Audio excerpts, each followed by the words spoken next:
हम ज्ञानादुपाधि कल्पितो मया एवं विमुश्रतो नित्यम निर्विकल्पे स्थितिर्मम। मैं केवल बोध स्वरूप ज्ञान स्वरूप हूँ, किंतु अपने इस ज्ञान स्वरूप को न पहचानने के कारण अनित्य देह संगात, नाम, जाति, उपाधि को अपना स्वरूप स्वीकार कर जन्म मरण दुख भोग रहा था।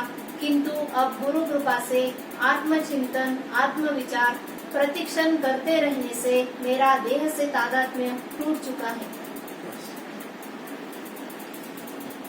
राजा जनक जी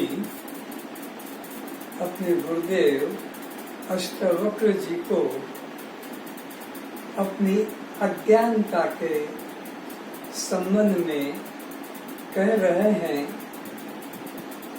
कि मैंने अपने वास्तविक स्वरूप को न जानकर और इस अनित्य शरीर को ही मैं मानकर इतने इतने युगों से, जन्मों से मैं संसार में भटक रहा था।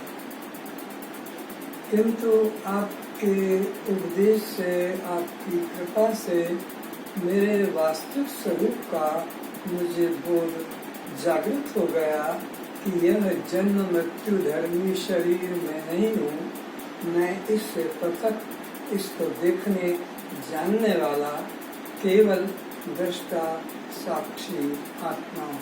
फिर से शुरू से मैं केवल बोध स्वरूप ज्ञान स्वरूप हूँ। ये ऐसा पहले मैं अपने को नहीं जान रहा था। तब तो मैं अपने को यह एक शरीर धर्मी, जन्म मरण वाला एक राजपुत्र या राजा जान रहा था। किंतु मैं स्वयं ज्ञान स्वरूप, बोध स्वरूप, चैतन्य आत्मा हूँ, इसका मुझे पता नहीं था। यह तो अब आपके उपदेश से मुझे पता लगा। आगे किंतु अपने इस ज्ञान स्वरूप को न पहचानने के कारण अनित्य देह संगात, नाम, जाति, उपाधि को अपना स्वरूप स्वीकार कर जन्म मरण। तो अपने इस शुद्ध स्वरूप को न जानने के कारण कि मैं ज्ञान स्वरूप, दृष्टा साक्षी आत्मा हूँ, लेकिन न जानने के कारण इस अनित्य देह को ही, इस जन्म मरण धर्मी शरीर को ही मैं अपना मानकर और दुख को प्राप्त हो रहा था। आगे जन्म मरण दुख भोग रहा था, किंतु अब गुरु कृपा से आत्मचिंतन, आत्मविचार प्रतिक्षण करते रहने से मेरा देह से तादात्म्य टूट चुका है। अब क्या परिवर्तन पड़ा है कि पहले तो मैं अपने को देह मानकर ही जी रहा था, कर्म में कर्ता भाव रखकर ही दुख भोग रहा था। पर अब आपका उपदेश को पाकर कि तू दृष्टा साक्षी आत्मा है, तू यह जन्म मृत्यु शरीर नहीं है, तो प्रतिक्षण अब मेरे मन में वही आत्मचिंतन चल रहा है। और मेरा जो भी देह में मैं भाव था और देह के संबंधियों में मेरा भाव था, अब ये मैं और मेरा भाव दोनों मेरे मन से निकल गया और मैं शुद्ध चैतन्य आत्मभाव में स्थित हुआ हूँ। अब अपने भूले हुए निर्विकल्प अवस्था की मुझे सद्गुरु कृपा से पुनः स्मृति होकर उसी निष्ठा में दृढ़ हो गया हूँ। आपकी कृपा से अब मैं अपने शुद्ध स्वरूप में, वास्तविक स्वरूप में स्थित हो जाने के कारण मैं परम शांति को उपलब्ध हो चुका हूँ। नष्टो मोह स्मृतिर्लब्धा त्वत्प्रसादान् मया च्युत। जनक बता रहे हैं कि मैंने अपने आत्म स्वरूप का कुछ दिन निरंतर चिंतन किया, जिसके फलस्वरूप मैंने अपनी भूली हुई स्वरूप स्मृति को प्राप्त कर लिया। नष्टो मोह स्मृतिर्लब्धा। जैसे छोटे बच्चों को मास्टर पहले पहाड़ा सिखाते हैं, तो पहाड़े को बार बार बोलने के लिए उसको कहते हैं। जब वो बार बार बोलता है तो पहाड़े उसको फिर रटना नहीं पड़ता, बोलना नहीं पड़ता, वो आत्मसात हो जाता है। फट से कोई पूछेगा 10 पंजे एकदम 50 आ जाएगा। पहले बहुत देर लगती थी, 10 को 10, 10 दूना 20, 10 तिया 30, 10 चौक 40, 10 पंजे पर ऐसे करना पड़ता था। अब तो 20 चौक एकदम आ जाता है कि 80। तो ऐसा अब मेरे अंदर से निरंतर वही आत्मभाव हर क्षण बना रहता है। तो आपके उपदेश से, आपकी कृपा से और निरंतर अभ्यास से ऐसा सिद्धि प्राप्त हुई है। अगर ऐसे ही सुनकर छोड़ देता तो ये स्थिति मेरी नहीं होती है। इसके लिए शास्त्र कहता है पहले सुनो, श्रवणम तो पूर्व गुरु, फिर मननम तदनंतरम, फिर उसका युक्तियों के द्वारा मनन करो। अभेद की साधक युक्तियां और भेद की बाधक युक्तियों के द्वारा उस तत्व का मनन करो कि उस परमात्मा से मैं कैसे एक हूँ, कौन कौन सी युक्ति मुझे अपने इस अभेद निश्चय में होगी। तो मुझे फिर लगता है कि जैसे स्वर्ण से अलंकार भिन्न नहीं है, ऐसे ही इस चैतन्य आत्मा से मैं भिन्न नहीं हूँ। और जैसे घट के नाश हो जाने से आकाश का नाश नहीं होता है, ऐसे ही देह के नाश हो जाने से मेरा नाश नहीं। इस प्रकार की बार बार श्रवण करके युक्तियों के द्वारा मैंने अपने को देह भाव से पृथक केवल आत्म रूप से अनुभव किया है।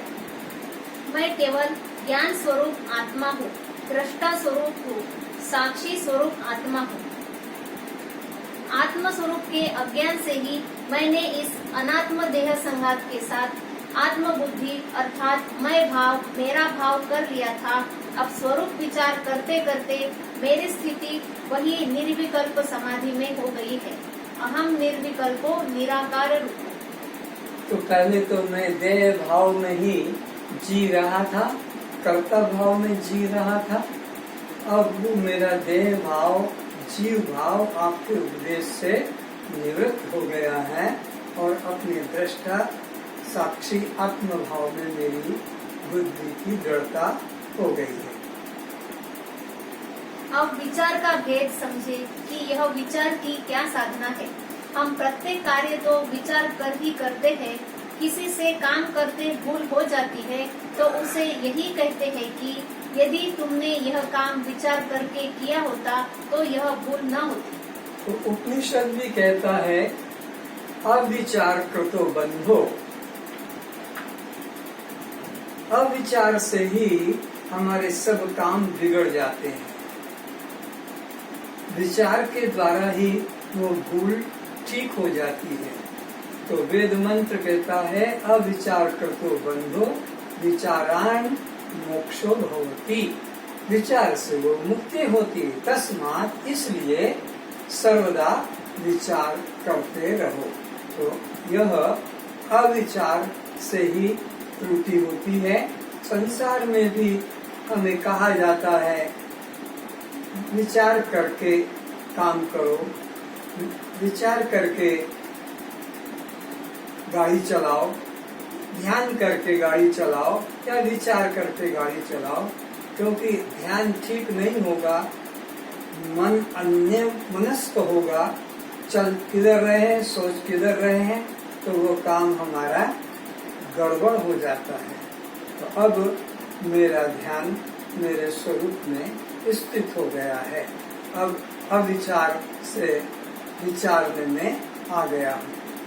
संसार में जिसे विचार करना कहा जाता है वह सब अविचार ही समझना चाहिए।